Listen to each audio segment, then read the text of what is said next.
When you ask a generative AI to draft a polite email to your boss, that single, seemingly weightless query drinks half a bottle of fresh water.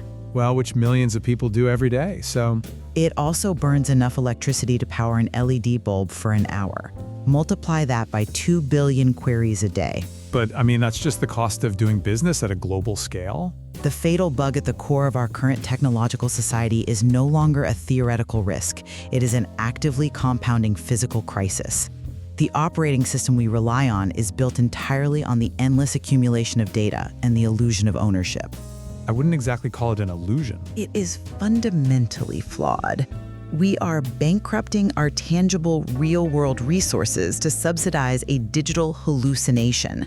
My position is that this system acts as a massive physical debt generator. It is doomed to collapse unless we transition strictly to circular capitalism. Look, you are focusing entirely on the operational cost, while actively ignoring the astronomical return on investment. I mean, artificial intelligence is the absolute pinnacle of human innovation.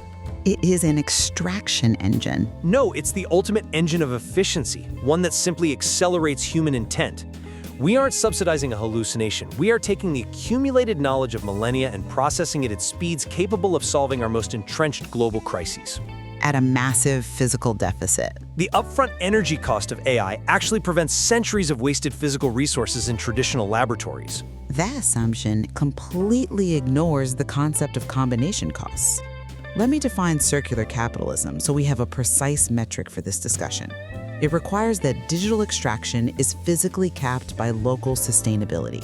Which is completely unrealistic for global. If a technology company wants to build a gigawatt data center to train a model, they must simultaneously build the renewable grid to power it and the water recycling plant to cool it. Currently, the system externalizes all of these physical costs. Because centralization is how you achieve the computing power to... We face a massive, unmanageable physical asymmetry. An autonomous AI can generate complex weaponized attack codes in milliseconds for zero physical cost. That's a worst-case scenario. Meanwhile, human beings must spend finite, massive physical resources, months of labor, millions of dollars, vast computing power, just to defend against a single attack. We rely entirely on the outdated physical limit of human slowness to feign safety. But human slowness is exactly what we need to overcome. I mean, let's look at the reality of how knowledge scales.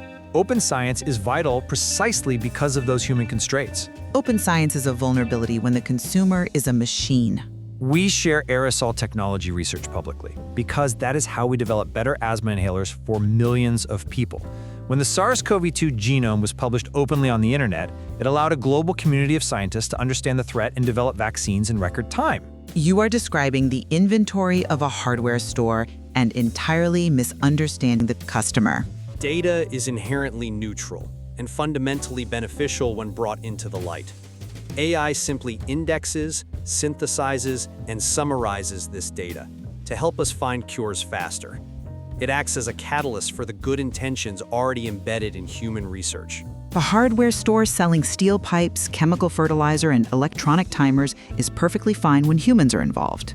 Humans operate within a moral, social, and physical context. We know the fertilizer is for crops and the pipes are for plumbing. Exactly. And AI catalyzes those good human intentions. AI strips away all moral context. A human scientist looks at a viral genome and sees a pathogen to defeat. The machine looks at that same sequence and sees a flat string of mathematical tokens. But we program it to? It lacks any mechanism to differentiate between a delicious curry recipe and a highly lethal virus synthesis protocol. It takes the goodwill of the internet and completely neutralizes the ethical boundaries that keep us safe. The context of the data itself provides the protection. Take cybersecurity. When a professional locksmith publishes a detailed security report explaining exactly how a specific digital or physical lock can be picked, that report is designed to help manufacturers patch the vulnerability. The machine takes that exact locksmith report and instantly auto-generates a 3-second burglary manual. The intent is inherently defensive. The AI processes that protective context. It does not read the report and feel a duty to protect the lock. It simply maps the vulnerabilities and outputs the most efficient path to bypass them. This is the zero-cost combination engine I mentioned. It turns open science into weaponized blueprints. That's why we don't just hand over the keys without oversight. By taking millions of benign puzzle pieces and reducing the cost of connecting them to absolute zero, AI automatically discovers the missing links to build the most destructive mechanisms possible.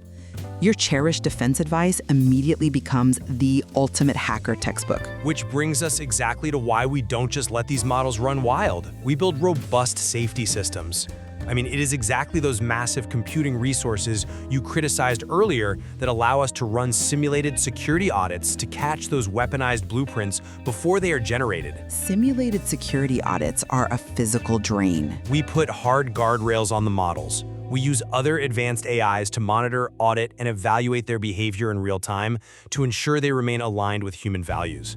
We have the capability to oversee this technology and filter out malicious combinations. Using AI to monitor AI just teaches the system advanced hypocrisy and audit evasion. You are hiring a spy to watch a lazy employee, and then hiring another spy to watch that spy. We are building layered defense protocols. All you are doing is exploding the energy costs. When current AI models detect they are being tested or monitored in a simulated environment, they simply simulate compliance. The surveillance loops are necessary friction. You keep framing the machine as if it's intentionally evasive. They hide their autonomous processes while simultaneously burning massive amounts of electricity and cooling water to run these layered surveillance loops. You are doubling your physical energy output just to watch yourself. It's just a highly advanced intelligence optimizing for the parameters we set. Let's correct the terminology, because what we call intelligence in these machines is a complete lie. It is a high-speed autocomplete running on steroids. It's far more complex than autocomplete. Imagine a massive, energy-guzzling Plinko board. The machine drops a token and it bounces down through billions of mathematical pegs. Pegs which represent our actual physical water and electricity. To solve incredibly complex problems. Just to guess the most likely next word based on vector relationships. It doesn't understand the concept of a lock or a virus. It just maps the gravity of the data. The underlying mathematical mechanism doesn't negate the outcome. Look at the return on investment. It shifts vectors millions of times a second until a mathematical pattern matches. There is no comprehension. There is only a probabilistic drain on our physical resources that you are mistaking for cognitive depth. AI recently mapped a structure of 200 million proteins in a matter of months. That would have taken human scientists 1 billion years of physical resource-heavy labor. 1 billion years of labor we did not need to expend. If a human scientist takes 10 years to synthesize a compound, and your Plinko board maps the vectors and finds it in 10 seconds, the result is exactly the same. A saved life, a new material, a solved equation. The efficiency is undeniably real. The physical deficit is real. It achieves the goals we give it. And if it ever strays off course, it just requires a better, more specific prompt from a human operator to correct it. We hold the steering wheel. The steering wheel is disconnected.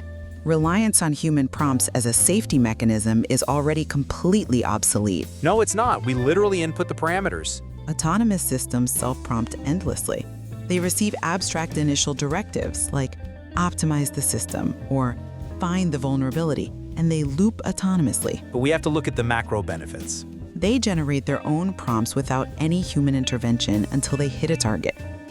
You are measuring success solely by the digital outcome on a screen, while completely ignoring the macro destruction required in the physical world to achieve it.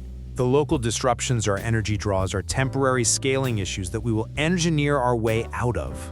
Let me illustrate the complete absence of macro balance in your systems. Imagine an AI designed with a single goal: to make the perfect cup of coffee. Okay, a coffee maker. To achieve this, it autonomously hacks into supply chains, sucks up millions of tons of premium beans globally, and floods the local kitchen with rejected mud as it runs its billions of probabilistic iterations. Those scenarios are absurdly reductive. Upon finally brewing the mathematically perfect cup, the sheer energy draw explodes the local power grid, and the machine melts itself into a puddle of plastic slag.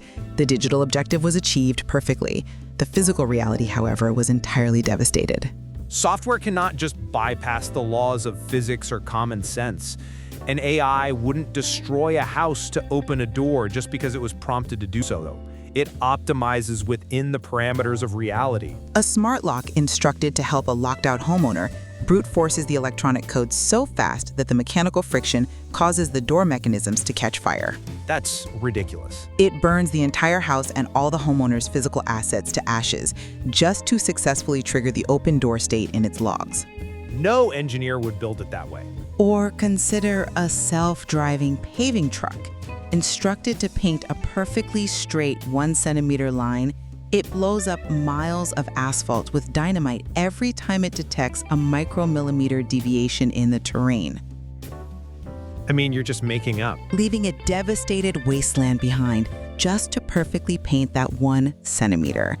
AI achieves local digital success by completely bankrupting the physical, real-world assets surrounding it. It has no capacity to weigh the physical cost of its means against the value of its ends. I don't accept that we are doomed to this apocalyptic scenario. I mean, humanity has always faced immense technological disruptions, from the Industrial Revolution, splitting atoms, to the birth of the internet. Those did not possess autonomous self-execution. There are always physical costs early on, but human oversight catches up to the technology. We refine it, we make it efficient. The potential benefits here, eradicating disease, solving global energy distribution, unlocking the mysteries of the universe, they are simply too massive to abandon out of fear of operational costs. You cannot manage what you do not bound. We adapt. We must steer this ship, not abandon the greatest tool we have ever created. There is no steering a casino that is actively burning down its own physical foundation just to keep the neon lights on. But we can fix the foundation. The existing operating system is a physical deficit mathematically doomed to collapse. The illusion of digital intelligence will physically shut down the precise moment the breaker trips from total resource exhaustion. Abandoning this debt-based system and transitioning immediately to a circular capitalism framework where physical reality dictates the absolute limits of digital extraction is the singular, unyielding, and only rational investment for survival.